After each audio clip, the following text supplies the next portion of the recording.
In today's review we will take a look at one of those good old models, but there are a lot of questions around it. Some of them I might be able to answer, some of them you might be able to answer, but in any case this review is only made possible thanks to HDI International Airport, who so very kindly has borrowed me this aircraft model. You can find a link to him in the video description below.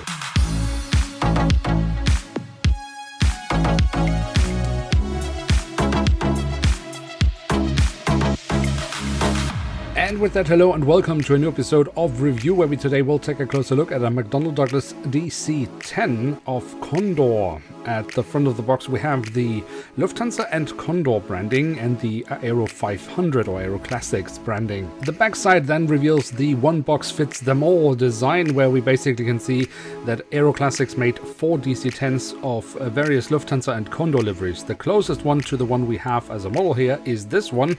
However, that is not the same livery, but more on that throughout this video. And here she is, the McDonnell Douglas DC-10 in what perhaps is a standard livery of Condor, but maybe some of you viewers can shine a little bit more light onto this. Now the box clearly suggests that Aero Classics made 4 DC-10 models, 2 with Lufthansa standard liveries and 2 with Condor standard liveries. However, on the standard livery that we see on the box, we have a white fuselage where this has a more grey tone. Now, we could be tempted to say, oh, this is perhaps like Herpa, they just didn't know what colors were correct. But no. The aircraft, as you see it here as a model, did also fly around like this with a grey-bodied fuselage in real life, so this is correct. However, I haven't actually really noticed this livery before I started researching for this review, so I can't really say if this was a standard livery of the airline or if it was only displayed on this one DC-10 or maybe all of the DC-10s from Condor. If you know more about this, please let me know in the comment section below. But for now, let's take a look at this 2009 Aero Classics release to see what it actually offers collectors. And at the tail we find on the vertical stabilizer the iconic Condor branding. On top of that we have the last 2 letters of the registration code and the flag of Germany. We have some nice detailing on the horizontal stabilizer, and also underneath on the tail here we have some little bit of print. I do believe this is the APU exhaust, but again, if I'm wrong, then please feel free to let me know in the comment section below. On the fuselage, we then find the full registration code of the aircraft. We also have a little detailed hatch and also some detailing around the cabin door. Not too bad, in my opinion.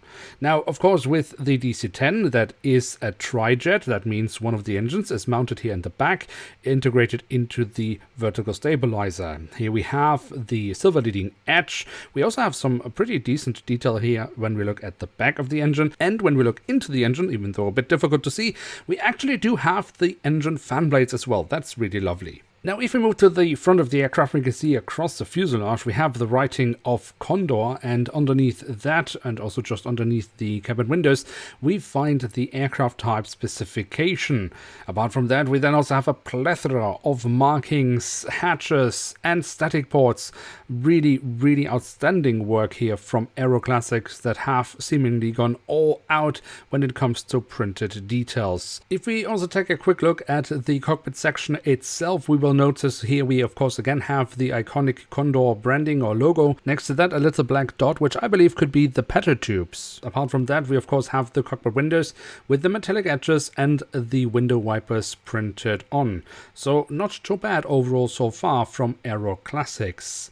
But what about the engine nacelles? Well, they have been kept in this metallic grey paint, where we have the silver leading edge printed on. We have the General Electric logo as well as the Condor logo once again. And overall, just really lovely looking engines, both in the print and in the physical detailing. I think Aero Classics has also done a really outstanding job in this case. Then on the fuselage, just above the wings, we have the emergency exit printed on, and that leads us straight to the wings, which we should also take a closer look at. Starting off with the top side, where we have the different flaps, slats and spoilers carved out quite nicely.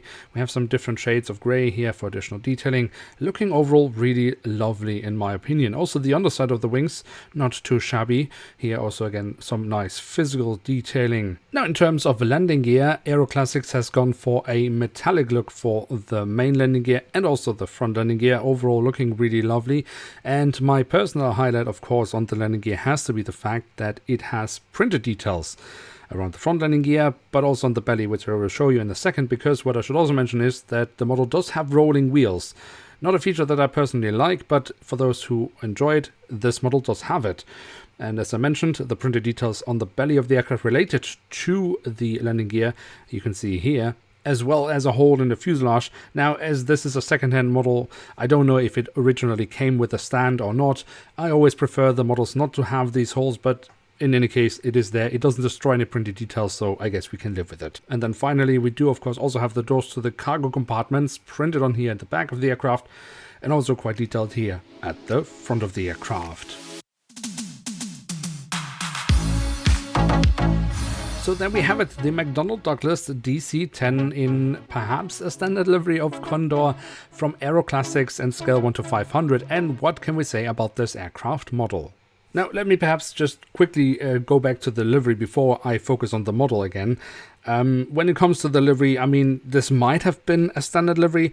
I personally do believe it is more to be considered as an experimental or transition livery. It was for sure never implemented fleet-wide with Condor, and it was also very short-lived, that's for sure. But more I really don't know, so please do feel free. If you know more about this classic livery, then share your knowledge in the comment section below. But now to the model, what can we say about that? I mean, it is quite obvious that when we just look at the print quality and the amount of details, that this 2009, I really have to stress it out, this is a 2009 Aero Classics release. It easily beats anything that Harper has come up with in the last 20 years. No big surprise there, I guess. Also, the DC-10 mold that Aero Classics has here is so far beyond that what Harper had back in that time when they were releasing DC-10 models, and I would say it's probably even better than what Harper releases nowadays in terms of DC-10s. I mean, it's not that many, but it certainly can compete with what Harper is doing there on the physical detailing. So in my opinion, a cool little look back in the aviation history with a little bit of a mysterious livery that isn't featured on the box, but very nicely is represented on this aircraft model. So sure, it's perhaps not the easiest model to find, but if you like these classic airliners and can get your hands on this aircraft model, then I would say it is worth having in one's collection. And on that note, it is time to end today's episode. If you have enjoyed this video, then feel free to leave a like. If you're new around here, why not hit subscribe? Thanks so much for watching today's episode. Hope to see you soon again. I'm checking out, and bye.